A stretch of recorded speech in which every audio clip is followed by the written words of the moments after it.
আমাদের চারপাশে ডিজিটাল দুনিয়া মানে ঘড়ি থেকে শুরু করে বড় বড় কম্পিউটার পর্যন্ত সবকিছুর ভেতরেই কিন্তু একজন নীরব অনুবাদক বসে আছে।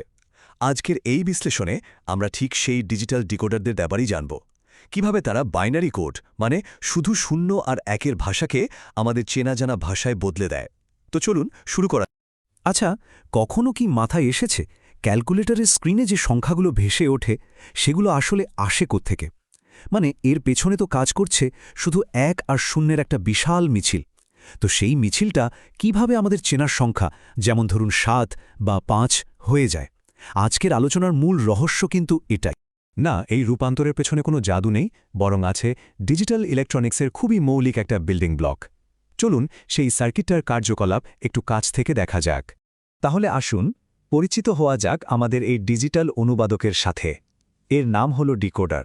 এর প্রধান কাজটাই হল বাইনারি কোডের দুর্বোধ্য ভাষাকে এমন একটা সিগন্যালে পরিণত করা যা আমরা বা অন্যান্য যন্ত্রাংশ সহজেই বুঝতে পারি। যদি একদম সহজ করে বলি, ডিকোডার হলো এমন একটা লজিক সার্কিট যেটা একটা বাইনারি কোড ইনপুট হিসেবে নেয় আর তার জবাবে অনেকগুলো আউটপুটের মধ্যে থেকে শুধুমাত্র একটাকে চালু করে দেয়। এই শুধুমাত্র একটা আউটপুট চালু করাটাই কিন্তু এর সবচেয়ে বড় বৈশিষ্ট্য। ব্যাপারটা অনেকটা এরকম, যদি একটা ডিকোডারে এনটা ইনপুট লাইন থাকে তাহলে সেটা 2n সংখ্যক আলাদা আলাদা কোড চিনতে পারে। আর সবচেয়ে মজার ব্যাপার হলো প্রত্যেকটা কোডের জন্য এটা তার অনেকগুলো আউটপুটের মধ্যে থেকে শুধু একটা মাত্র নির্দিষ্ট লাইনকেই অ্যাক্টিভেট বা চালু করে। এখন প্রশ্ন হলো, এই যে অনুবাদের কথা বলা হচ্ছে, এই কাজটা ঠিক কিভাবে হয়? চলুন পরের অংশে এর ভেতরের কার্যপদ্ধতিটা একটু বিস্তারিতভাবে দেখে ফেলি। বিষয়টা সহজে বোঝার জন্য আমরা একটা 3 থেকে 8 লাইন ডিকোডারকে উদাহরণ হিসেবে নিচ্ছি।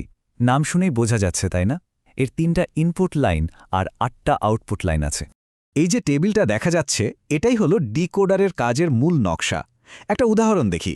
ধরুন ইনপুট CBA-তে আমরা দিলাম 110, যেটা ডেসিমাল বা দশমিকে হয় 6। দেখুন তো, কেবিল অনুযায়ী ঠিক আউটপুট O6 মানে 6 নম্বর আউটপুটটাই শুধু সক্রিয় বা 1 হয়েছে।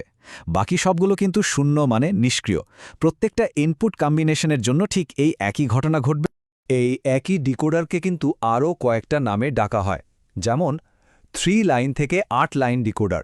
কারণটা তো পরিষ্কার, 3টা ইনপুট 8টা আউটপুট। আবার একে বাইনারি থেকে অক্টাল রূপান্তরকারী বা 1 of 8 ডিকোডারও বলা হয়। কারণটা হলো এটা একটা বাইনারি কোডকে 8টা আউটপুটের মধ্যে যে কোনো একটাতে পরিণত করে। নাম যাই হোক না কেন, কাজ কিন্তু একটাই। কিন্তু এই ডিকোডারকে কি আরও একটু স্মার্ট বা নিয়ন্ত্রণযোগ্য করা সম্ভব? উত্তরটা হলো হ্যাঁ। আর সেজন্যই আছে অ্যানাবল ইনপুট নামের একটা বিশেষ ব্যবস্থা। চলুন দেখি এটা কিভাবে কাজ করে। একটা অবস্থা কল্পনা করা যাক। ধরুন এমন একটা পরিস্থিতি তৈরি হলো যেখানে মূল ইনপুট কোডটা যেমন আছে তেমনই থাকবে, কিন্তু পুরো ডিকোডারটাকেই কিছুক্ষণের জন্য বন্ধ বা নিষ্ক্রিয় করে রাখতে হবে। সাধারণ ডিকোডারে তো এই সুবিধাটা নেই, তাই না? এই সমস্যার সমাধানটাই হলো অ্যানাবল ইনপুট। এটাকে পুরো ডিকোডার সার্কিটের জন্য একটা মাস্টার অন অফ সুইচও বলা যেতে পারে। যখন এই সুইচটা অফ করে দেওয়া হয়, তখন মূল ইনপুটে কি সিগন্যাল আসছে তাতে কিচ্ছু এসে যায় না, সব আউটপুট নিষ্ক্রিয় হয়ে পড়ে। বাস্তবে এর একটা দারুণ উদাহরণ হল 74LS138 ডিকোডার চিপ।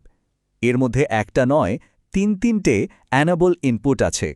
দুটো হল অ্যাক্টিভ লো, মানে এদেরকে কাজ করাতে হলে 0 বা লো ভোল্টেজ সিগন্যাল দিতে হয়।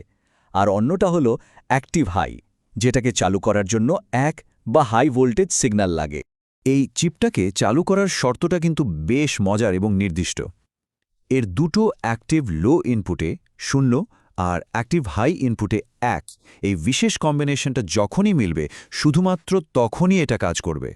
এর বাইরে অন্য কোনো কম্বিনেশন হলেই এটা নিষ্ক্রিয় হয়ে থাকবে। তো তত্ত্বের কথা তো অনেক হলো, এবার চলুন একটু বাস্তব জগতে ঢু মারা যাক।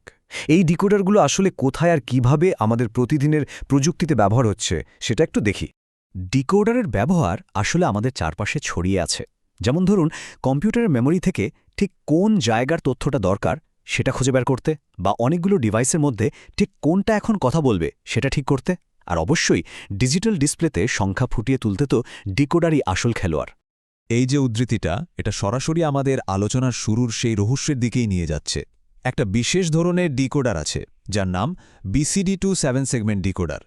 ঠিক এই জিনিসটাই ডিজিটাল ডিসপ্লেতে সংখ্যা দেখানোর কাজটা করে থাকে। এবং অবশেষে আমাদের সেই মূল রহস্যের সমাধান, এই যে সার্কিট ডায়াগ্রামটা দেখা যাচ্ছে, এটাই দেখাচ্ছে কিভাবে বাইনারি কোড আমাদের চেনা সংখ্যায় রূপান্তরিত হয়।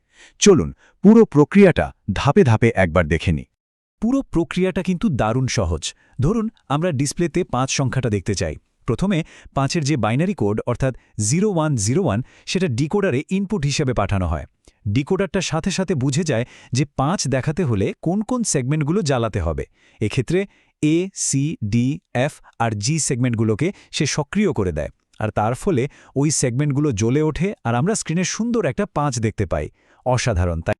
সুতরাং মূল কথাটা হলো এটাই, যে কোনো একটা ইনপুট কোডের জন্য ডিকোডার সবসময় একটাই নির্দিষ্ট আউটপুট বা আউটপুটের প্যাটার্নকে সক্রিয় করে, মানে এক ইনপুট এক ফলাফল।